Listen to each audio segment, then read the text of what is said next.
Hello, everyone, and welcome back to another episode of the Talent Game podcast. This episode is going to be all about what it means to be a CRO. In this case, that's a Chief Revenue Officer, how to hire one, how to become one, really everything that you can think of about this position and what it means, even specifically within the games industry. So here with me we have Paul and Dan, all the way on the other side of the world, on the west coast of the US. But I'll leave it to you both to do your introduction. So starting with you, Paul, over to you. Yeah, happy to be here, Joe. Thanks for inviting me. So I'm Paul. I lead revenue at Appcharge. Appcharge, we help game publishers sell directly to players on the web, essentially so they can keep more margin and run better offers in the app stores. So quick rundown on who I am and what we do. Perfect, thanks. And Dan, how about you? Hello. Hey, I'm Dan, CRO at Gamesight. I've been in the games industry for about 20 years now in varying roles. Gamesight is a company that helps game publishers with various elements of their marketing. We have two kind of main areas. One is measurement, so attribution for PC and console games. And also we run a influencer data and services agency, so helping with go-to-market for publishers a lot of times around game launches. Yeah, perfect. And yeah, the common theme for anyone listening already is that you're both on the B2B gaming tech side of things. So I'm sure we can go into those similarities in a moment. But first, the question I ask everybody is, what are you playing right now? I'll throw that over to Dan first. Sure. Yeah, my gaming right now is largely driven by my 7-year-old son. So whatever he's playing, which at the moment is some classics like Rocket League and FIFA, which I love. So if it involves a ball and a goal, I'm definitely in, and then also some silly stuff like Forza. But then he's outpacing me on like ridiculous strategy process games like Satisfactory and anything where he can like build a base on Mars, and then it's like out of my league. He's already pulling past me. Well, brilliant. As someone who is both ex-EA and Epic, I mean, the Nice. the FIFA or EAFC, as I say, and Rocket League choices are, yeah, that's great. I love those. And how about you, Paul? What are you playing right now? Yeah, I used to be in console and I used to be into FIFA and Fortnite until relatively recently, but I think I've aged out of both those games. The PvP element of those games makes it, you have to really invest in those games to be good at them. That's why you just play a 7-year-old. Exactly. When you're online and playing FIFA and the matching isn't right, it's not fun. So I'm on Royal Match now, mainly because it's just low stress. You can play in short bursts and it's just, I don't feel like I'm losing every single time. There is a win in there for me. So I'm surprised at how often my kids want to steal my phone to play Royal Match. They it's really dug into it. Yeah, and Royal Match still has no ads, right? I think that's a very thing. Yeah, it's exactly a key selling point. So you can just load up, get a few levels in, and out again. And for me, I should probably tell you what I'm deciding to play. But it was just a few days ago. Me and a friend, we were talking about our love for Metal Gear Solid, and so I was like, I noticed on the PlayStation Store, the very first one on the PS1 from '98, the remaster is on a discount, so for £10. So I picked that up, and I'm gonna relive some childhood memories with that one, I think, over the weekend. Great. So hey, we should probably talk about CRO stuff now, heading into it. So I would love to know what your definition is of the role first, because I'd imagine there'll be people listening that think, what is a CRO or Chief Revenue Officer anyway? So Paul, do you want to give us your take on that? Yeah, I do think it does depend on the stage of the business. I think that can really change over time, but essentially how I see the CRO role is the connector between the reality of what's happening in the market and internal priorities. So I think one of the most important things for me in my career has been deciding what to say no to. because I've worked quite a bit at early founding companies, and founders love to say yes to everything. And I think it's the CRO's job to decide to say what to say no to, essentially. Building the narrative and making sure you're focused on those key initiatives. And then, as the company scales, hiring and coaching a team that can really go to market and take what you're building successfully. And then, as you scale up, working on things like pricing and packaging the solutions you're taking to market. And as you scale up even further, kind of forecasting, accountability, cross-functional alignment. But as I said, the role kind of changes over time. I think most importantly initially at those really early stages is really saying no to things and making sure the company is super focused and has some core growth trajectories in which it can really invest in and be successful in. Yeah, so that's kind of how I would define the role with a couple of roles and responsibilities, basically. Yeah. And how about you, Dan? Yeah, so everything he said, for sure. And I think we'll probably dig into some of the more functional kind of things like cross-functional stuff and pricing and all that, which is definitely a big part of the job. But kind of at a high level, I like to think of it as, I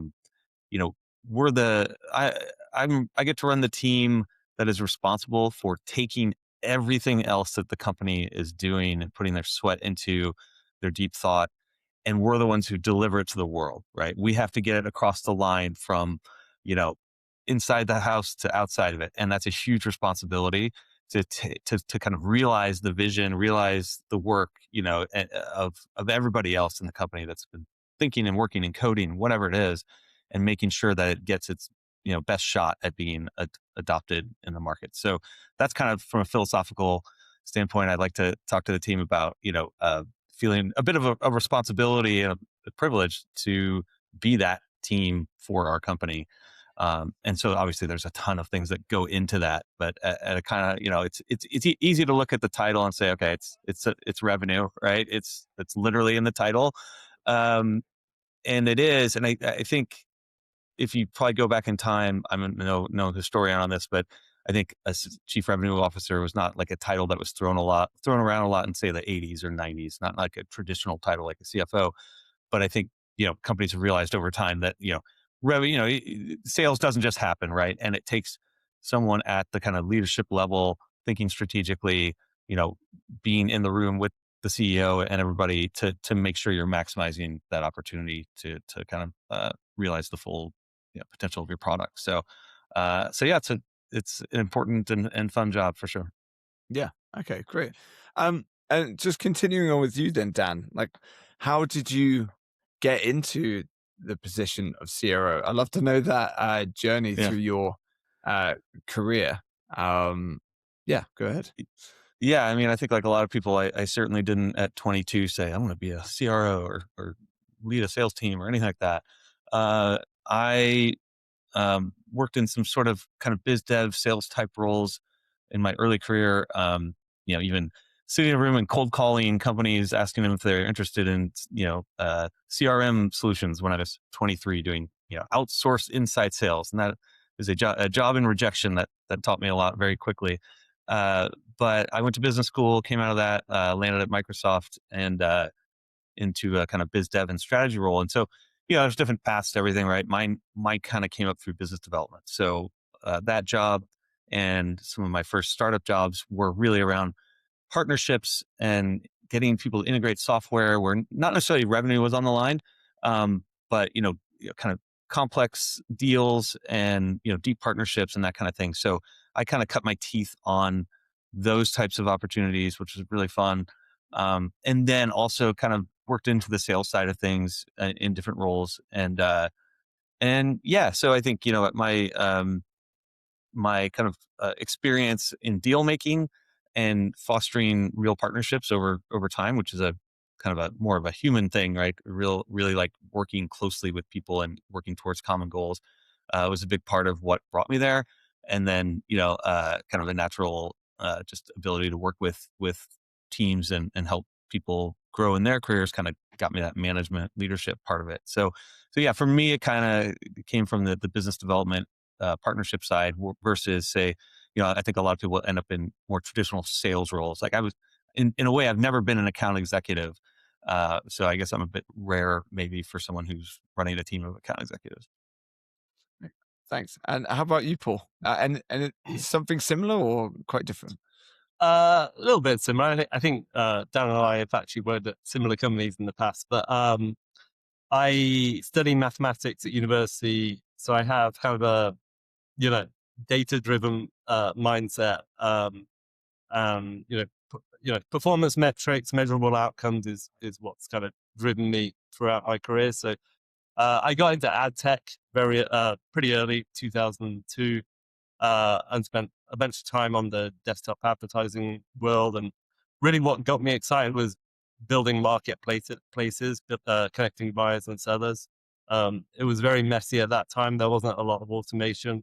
It was a very manual work, but the world of marketplaces and selling marketplaces is kind of what got me excited. I love the performance mindset that was driven by those marketplaces, kind of the competition, the measurable outcomes, aligning incentives. So I spent the first kind of 10 years of my career building desktop advertising marketplaces, and then got introduced into gaming in the 2010s, very early into mobile. And I think layered on top of those marketplaces was this very innovative, fast-moving, scaling world of mobile games, basically. And so, that really attracted me, and I went very early on that. I'm learning a lot of things in the gaming world that kind of come from desktop and console, and now was being applied to mobile, but really with a performance mindset. Everything in mobile is performance driven. And I think that's, I've stayed in mobile for the last 16 years and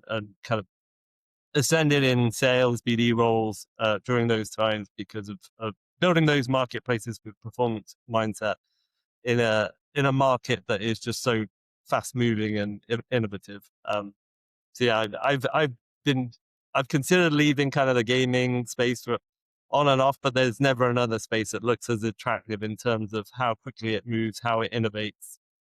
Last few years have been tough, but even this most recent role at Appcharge, kept coming back to it because of the innovation that's available in the space.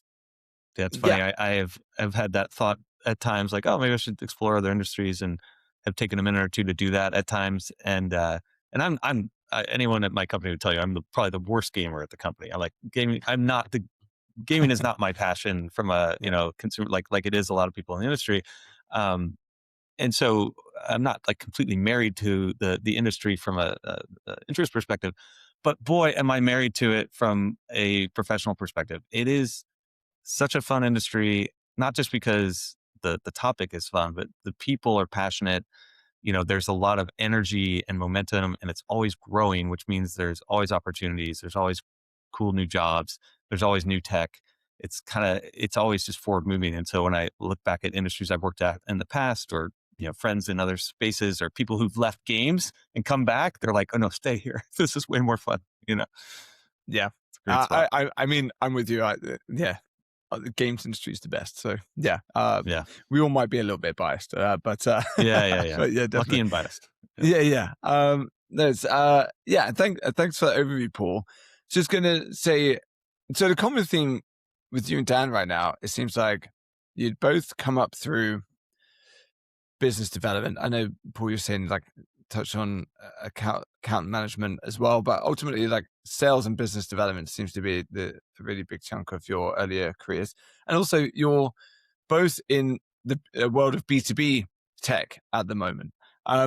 So I guess the question is that if you were to find a CRO at a gaming company, is it most likely going to be B2B? And again, are they most likely going to have come from sales and business development? Is there ever a case where there could be a CRO at, like, say, a game studio, or could there be a CRO that comes from any other discipline other than sales, business development, or account management? Yeah, I can take that one. I think so we're in B2B, right? And gaming, if you're in a gaming company, they're B2C companies. So in the CRO role, what are you actually owning? And for Dan and I, it's clear it's kind of the revenue that we're generating from sales to other companies. For a CRO in a gaming company, and they do exist, I guess the question is, what are you owning? If you're owning the revenue, then what is your team doing on a day-to-day basis would be kind of the question.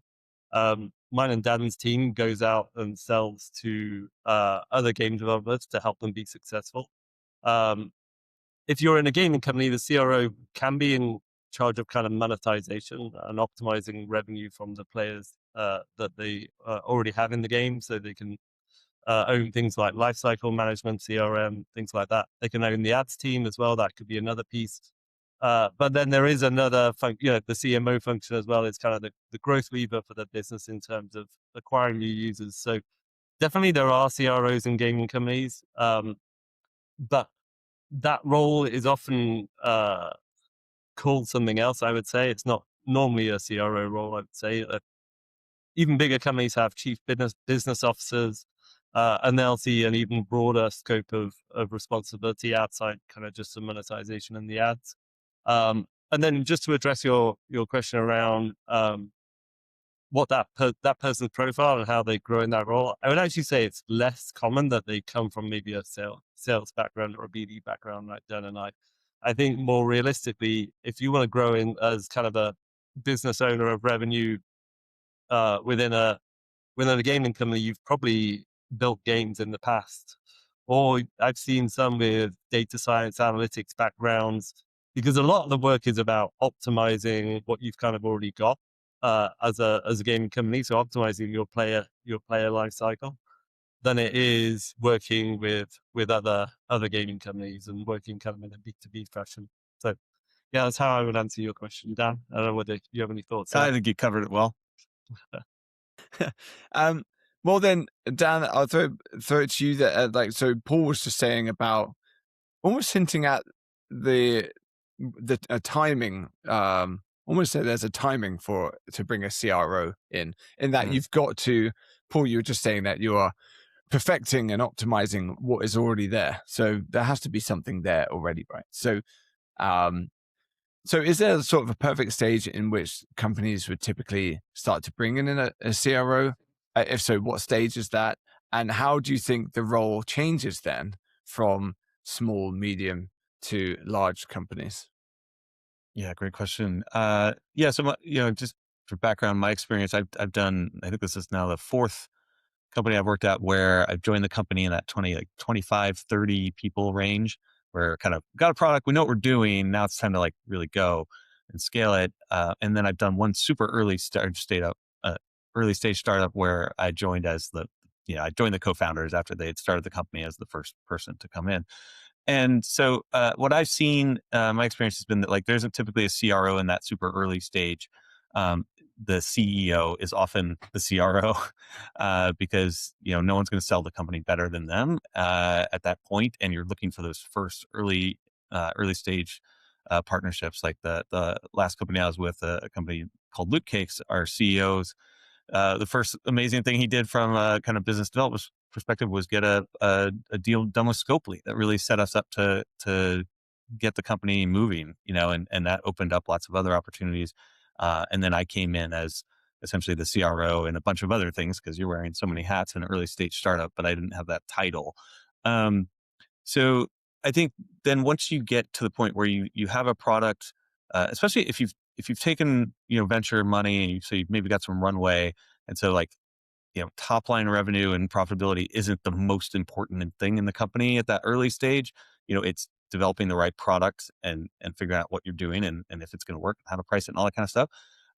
Once you've kind of got that figured out and you're trying to kind of start really running with it, that's a time where you want some sales leadership. And maybe that doesn't mean it's a CRO, but you probably want to bring in a senior person who can think about this 100% of the time, an experienced seller or, kind of startup executive type person.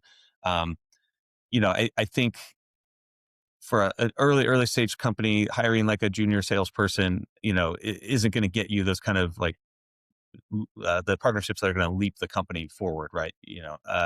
Unless you've got a kind of a low price product that needs tons of volume. But a lot of times in the kind of companies that Paul and I have worked at, it's more about, having big relationships with size, medium and larger size publishers that kind of move the needle.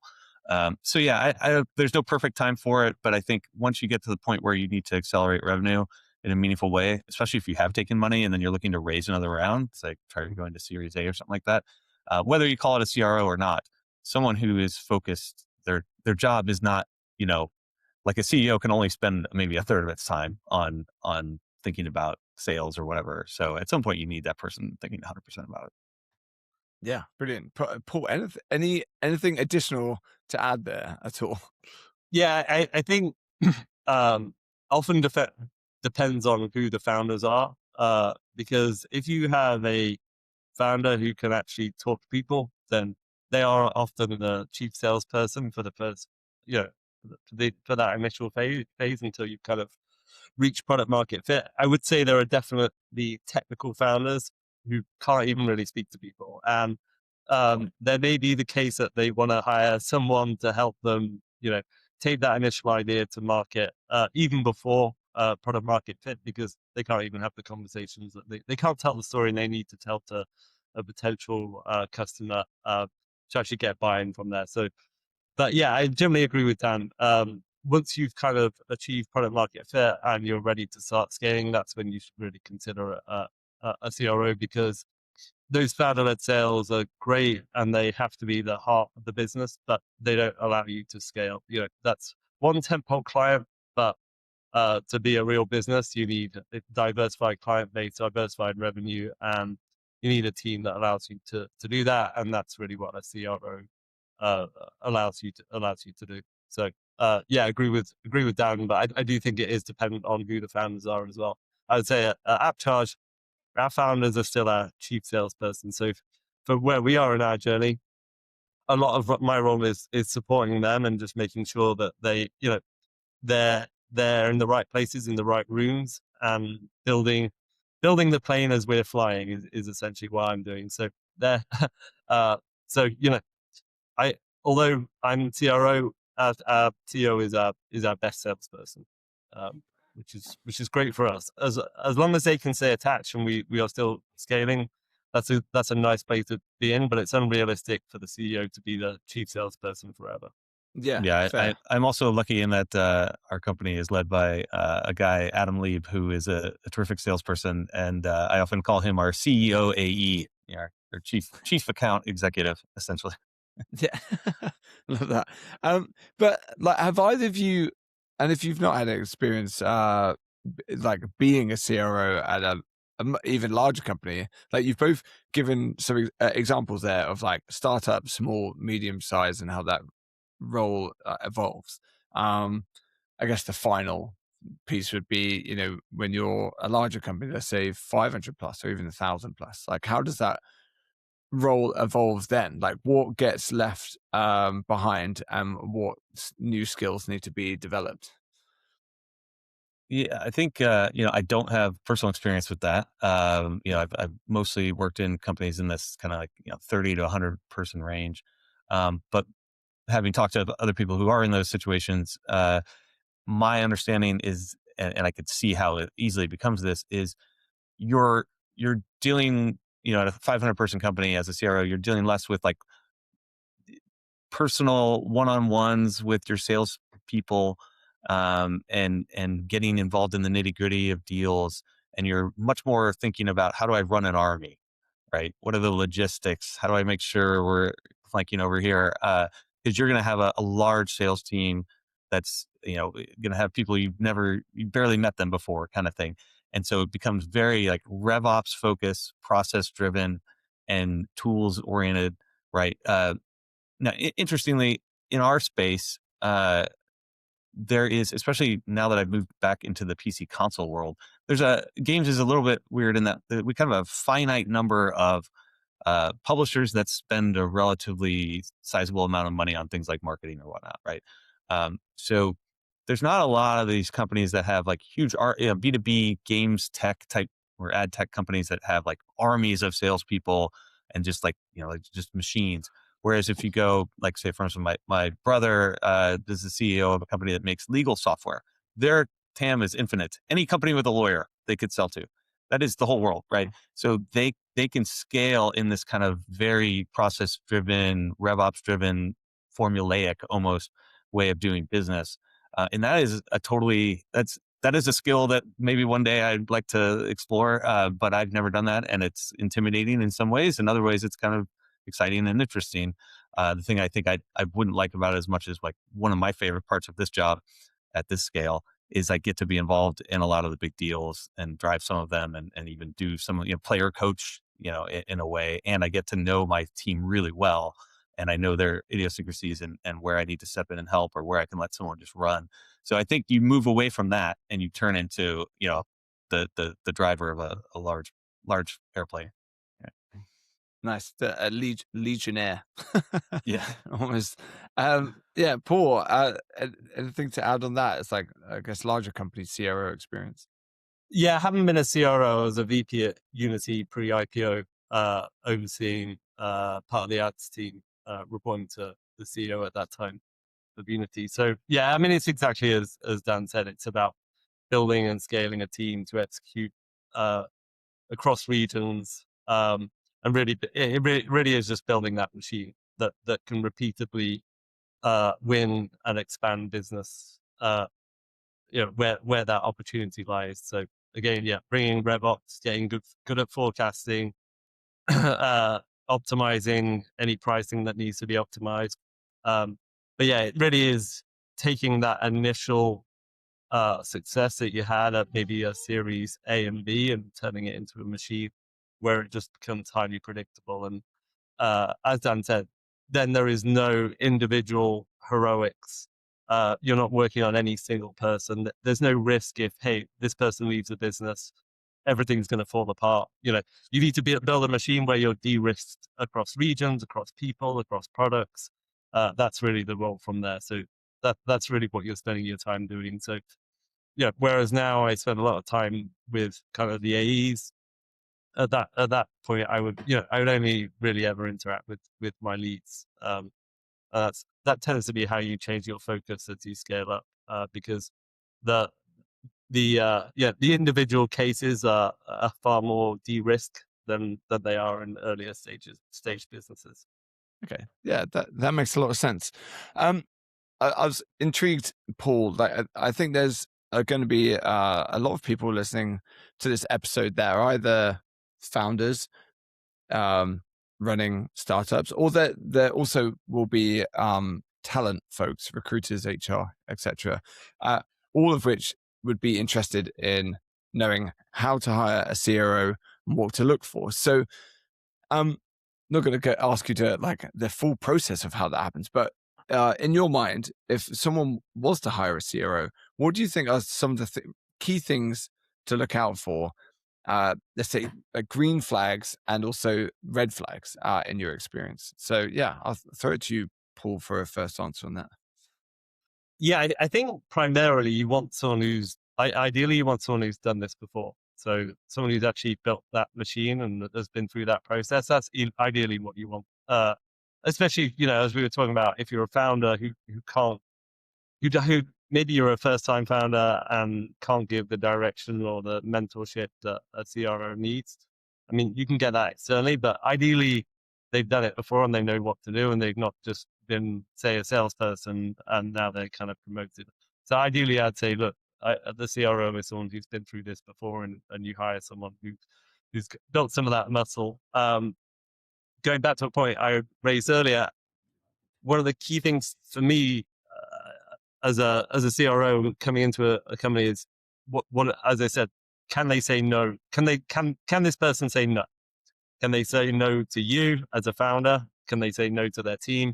So one of the most important things I think in terms of saying no to a founder is when a founder says, hey, should we do this new cool thing that I think is amazing? And one of my bugbears is kicking out projects that don't have business cases because someone thinks it's a cool idea. That's just one example, but saying no to the team. No, we're not going to do this deal. It's a bad deal. I've seen this happen before. This never goes well. We shouldn't set up the deal like this. It's not going to be successful. So I think making sure that you have someone who is prepared to push back and say no to both you as a founder or the team is key, because a lot of the CRO role is really an internal role. I'd say ideally it's mostly an internal role. It really isn't an external role. You want a CRO to hire a great team who can take your solutions to market and work with you, the founders, and not really necessarily be your chief salesperson. So I think that'd probably be the two green flags that I mostly care about. Red flags, I mean, I guess the the opposite, right? People who haven't done it before, I would be very wary of those. If you haven't done it before, I mean, everyone deserves a first chance, but it it depends how experienced the CEO, CFO are. Because you can just spend a lot of time coaching someone if they haven't done this before.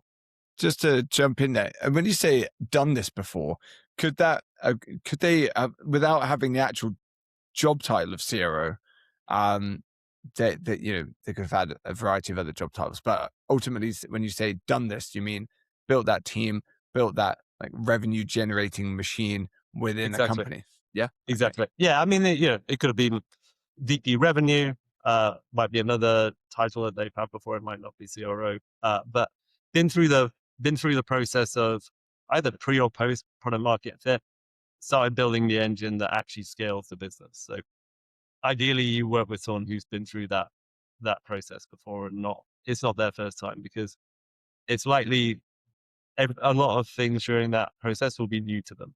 And ideally you're hiring someone who has some experience, not just a skill set, I would say, at this level. Yeah, Dan, is it? Yeah, any green flags, red flags? Yeah, so I'd say that the thing that you still see, even though everyone kind of knows that this is a problem, is, whoever your best salesperson is, or the first person that came in isn't necessarily the right person to take this kind of CRO or similar role, especially as you're trying to scale. Salespeople come in lots of varieties. Some are complete dogs, right? They're just like out there every day crushing stuff. Some are very like kind of thoughtful, consultative, people, if you will. There's all types of folks. But just because you're good at sales, just because you've driven great numbers, doesn't mean you should be running a sales team. And this mistake still gets made. I've seen it firsthand. You want someone in this role who can think strategically, horizontally, who can work with a CFO on forecasting and be good at analysis, who can come up with a comp plan, who can think about overseas markets, right? And go meet and find the right people to help you figure out how to attack that. These are strategic, high level things. It's not the same as closing a deal. And so that's kind of number one thing to kind of work against the bias of someone who's just brought in great numbers. In all the sales and biz dev roles I've ever had where I was a part of a team, I've never been the top guy. I'm not the best salesperson. There's no question. But in all those teams, I've always been one of, if not, the best people at, working with other people, thinking strategically, doing analysis. I have a background, my pre-games life, I worked in kind of strategy consulting. So I got really good at Excel, and building plans and 3-year strategies and stuff like that. And I leverage that stuff all the time. And I think when I'm working with our CEO and CFO, when I can be at that level and do analysis with them and redline legal documents with them and whatever it is, that kind of executive level stuff, that's when I'm kind of stepping beyond what a typical person who's just worked in sales has done. And you want someone like that that can sit at the table and have those really kind of high level conversations that can help move the business forward, and not just go out and sell whatever was put in front of them. Yeah, great. Thanks for that.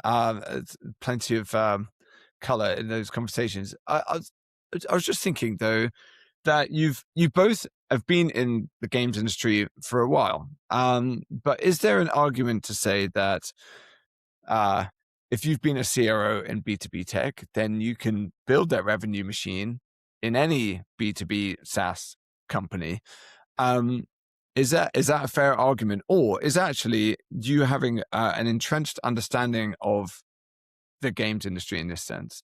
I say in this sense, as in like, does industry knowledge give you a major advantage, or not particularly? I'd imagine it would give you a lot of advantage in sales. You bring a network in, but both of you are saying like the CRO doesn't necessarily have to be the chief salesperson. They know how to build sales teams. So yeah, does it give you an advantage or not? And should you look for it when you're hiring one as well? Right. Yeah, it's a great question. I think games is a very specific kind of unique place. I mean, it sits in the entertainment industry, but it's a whole nother world from movies or television or toys or whatever. So if you're looking to bring in a CRO into a gaming company that's never worked in games, that's going to be a bit of a disadvantage because there's this finite market of top publishers that drives so much of the revenue. Not having any network or any understanding of how those companies work is something you're going to have to overcome. Whereas if you live in the world of, say, SaaS software for enterprise companies, and you've been selling a CRM tool to Fortune 500 companies, you move over to legal software or accounting software or something like that. That's a little bit of an easier move because you got the same kind of customers. Maybe you're selling into a different org, but it's the same process. I think someone coming out of games and going into a different industry is probably better than the reverse because of the specificity of the games industry. But also, I think scale matters or kind of stage matters. Like, so I wouldn't that confidently go out to a larger non-game company and be like, I'm the best CRO for you, whereas I confidently do that within games. Because my experiences are so specific and my network is what it is, and so a lot of the value I brought is my network and my experience and my ability to price in this market and understand exactly how publishers are structured and all that kind of stuff. So I'd say there's a little less transferability than maybe other industries, would be my conclusion. Cool. Paul, what do you think about that? Any advantages there? I think Dan hit on some good points. I think again, back to the kind of stage of company, if it's early stage pre-product market fit, you really need to be getting fast signal back from the market on what's working and what's not. And the CRO with the right network, as Dan said, can get you that quickly. They can get you in the right rooms and get honest feedback on what's working faster than someone who doesn't necessarily have that network. I also think kind of one of the key things CRO needs to lead the company on is really understanding how the customer buys, why they're buying, why they're not buying, who influences the decision, and really aligning internally on how long this deal cycle should take. And I think if you haven't had experience doing that, you're not going to be aligned internally. The CEO, CFO are going to be frustrated because maybe deals aren't coming in as quickly as they can. So I think that level of experience is key in just managing expectations around who we should be speaking to, why they should be buying from us, how long this deal is going to take. It is pretty key. If you're not listening to your CRO on those points, I think you're doing yourself a disservice as a CEO founder, because I think that's one of the key insights that you should be bringing in. As we've discussed, they are not necessarily your chief salesperson. So you really need to lean on the experience that they have of doing this before in market, knowing where the opportunity lies, who buys, why they buy, and kind of alignment on how long that might take. I think it's key. Yeah. Okay. Great. And hey, we're approaching quickly somewhat towards the end of the episode. So I was wondering, I bet there's going to be people listening to this that are aspiring to be CROs at some point in their career, or perhaps it's like the next step they're looking to take, upwards. So would there be any advice that you would give to someone who feels like that's their career ambition or perhaps a next step? And I'll throw it out to either of you to jump in on that one. I can go first. One of the key things that I think is key, and I think this is key for all executives, is to learn how to write. Because especially in a scaling company, a global scaling company, we're using, instant messaging, we're using Slack, Appcharge lives on WhatsApp. You can't communicate everything you want in a meeting. You need to be able to learn to write and put your ideas down and communicate them well through writing. If it doesn't, in my opinion, if it doesn't exist in text, it doesn't really exist. Like, because something you said 2 months ago that just doesn't, people forget it. And so learning to write and build a coherent narrative that people coalesce around is pretty key for me. And AI is great for this. It can help you clear your thinking. Just one caveat here, I wouldn't only use AI to do that. But I do think making sure you are coherently making a point and learning to write your ideas out and making sure that they are well understood by your team is pretty key. The other thing that I think is pretty key is just, the CRO is a very data measurement focused role. You need to be on the numbers all day, every day. And I think that's pretty key. And building your kind of success measurement data spine early is just key. That has to be kind of central to what you do every day. And if you don't have that, probably being a CRO is not the right role for you. But having data and driving towards defined success criteria is kind of key. And again, if you're not doing that, if that's not for you, then it's probably not the right role. There'd be two key points that I would give there. Yeah, I'll piggyback on that. I think it's maybe not the expected answer that these key things are like writing and data, right, for a sales job kind of thing. But I think all the time about how fortunate I am to have had that background where I just got immersed in Excel and analysis and that plays a role so often for me. Anytime something gets complicated, an AE brings me a pricing problem, or we're trying to figure out how what's the market opportunity in Korea or whatever it is.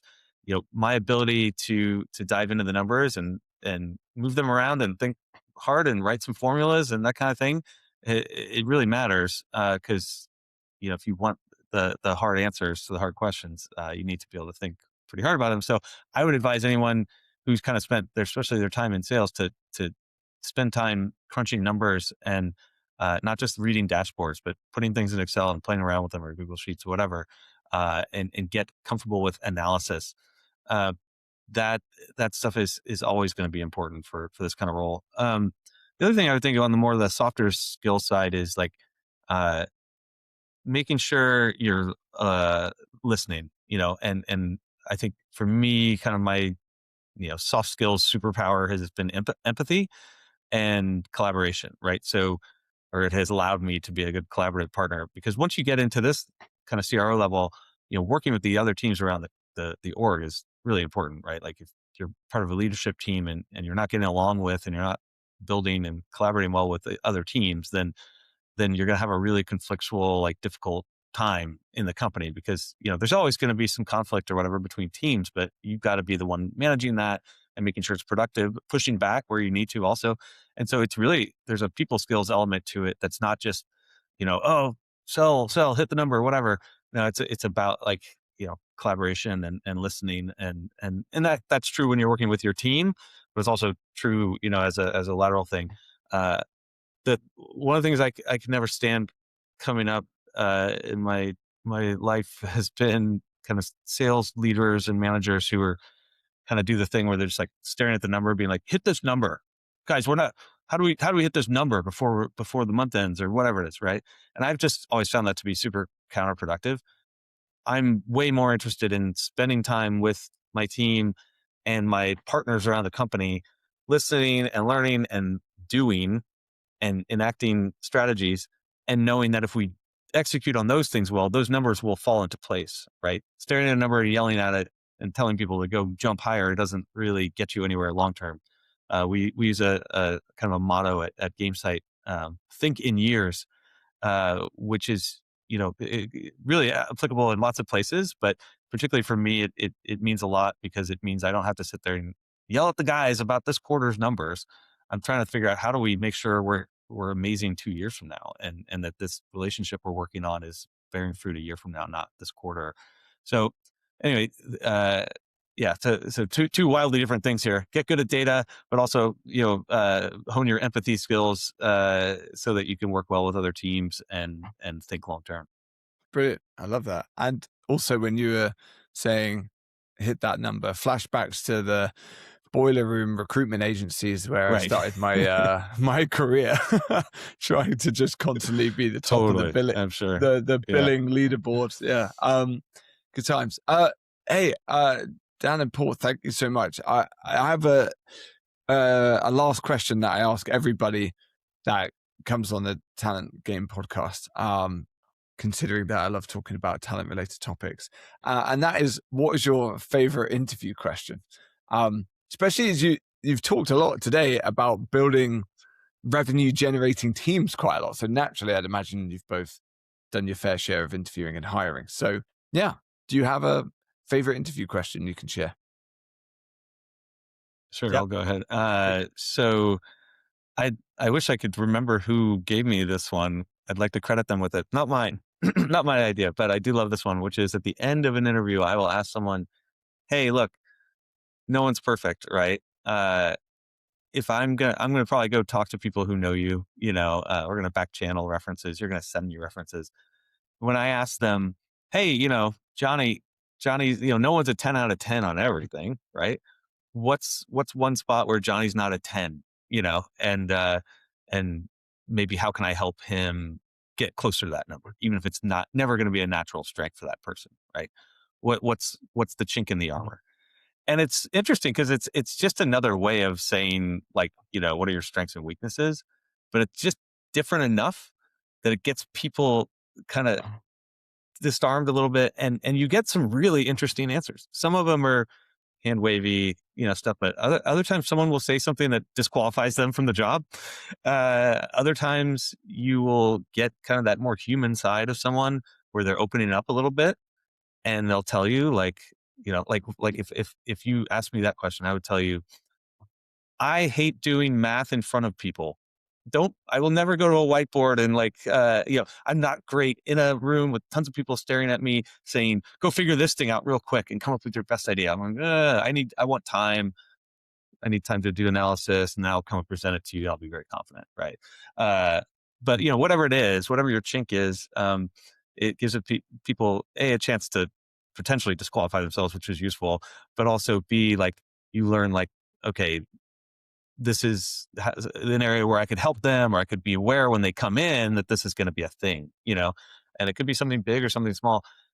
One thing related to this is, like, I've hired enough people, and no one, 50% of the people you hire aren't going to work out for one reason or another. And in the 50% that do, there's going to be some part of them that they're not quite what you thought they were. Hopefully there's some things that are even better than that. But, like, inevitably, I always have this conversation with, like, our like, just people around the company. Like, once someone's started and is a few months in, and we figure out what their thing is that it's not great or whatever, we go, oh, it turns out they're human also, right? It's like, we figured out that they're human just like everyone else we've ever hired. They're not perfect, and that's the area we're going to help them get better at, or whatever. So if anything you can do to kind of preview that and get ahead of it is an advantage. So anyway, that's my no, I love that. It's a chance to, the best interview questions always get to the heart of are there to get to the heart of people, and tear down that facade of an interview. But yeah, you're right. Like, no one's perfect, and the interview process is just a data gathering exercise so that you can get the best out of them when they start as well. So, yeah, Paul, what's yours? Yeah, I think mine would be, what do you believe about your role or your industry that most smart or informed people would disagree with?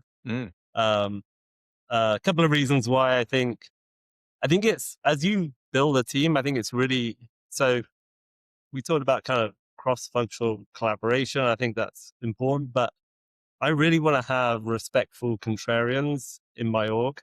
So people who have evidence-based reasoning for why they believe, and they're prepared to say it, because otherwise we all just agree and we all do the same thing. So going back to my point, we all just start doing a thing, even though we shouldn't be doing a thing, which defocuses us. So for me, one of the key things is, as I think about how we build a team, is someone who can think contrarily. So they do have opposing opinions, and they're willing to verbalize those, and they have evidence-based reasons for why those opinions exist. Because yeah, as I said, for me, that's key. And as we're making decisions internally, that there are people like that who are questioning, why should we do something, or why shouldn't we do this thing? So that for me is pretty key. I think that's a great question that reflects the culture that you're trying to build as well, right? You're very Definitely. purposely Yeah, yeah. trying to find. I don't want yes people, but I also want them to have good reasons for why they're saying no, and to do that respectfully. Yeah, brilliant. I haven't actually heard that one before. Dan, I was also thinking it reminds me of your question was quite similar to one that Simon Sinek has proposed previously. I almost like a riff on like what would your previous colleagues or managers say about you. But Okay.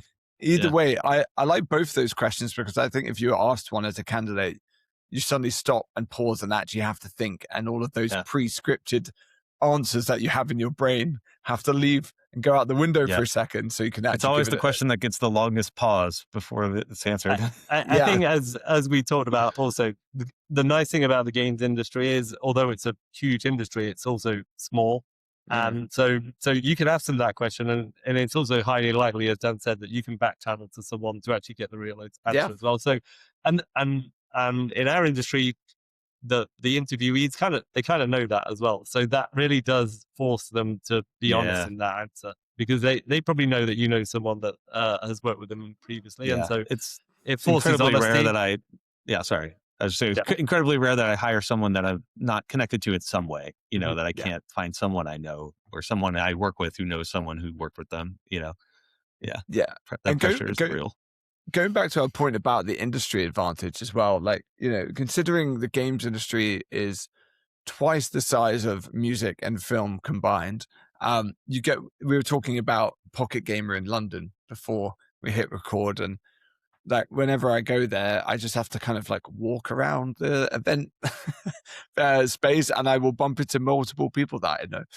And so, yeah, it's which is a gift and a curse, because obviously if you build an exceptional reputation, your career and your opportunities will snowball and be offered to you, and vice versa. If you start damaging your own career and companies and teams that you touch, then unfortunately you'll probably find, if you keep doing that repeatedly, you'll have to find a new industry to move into.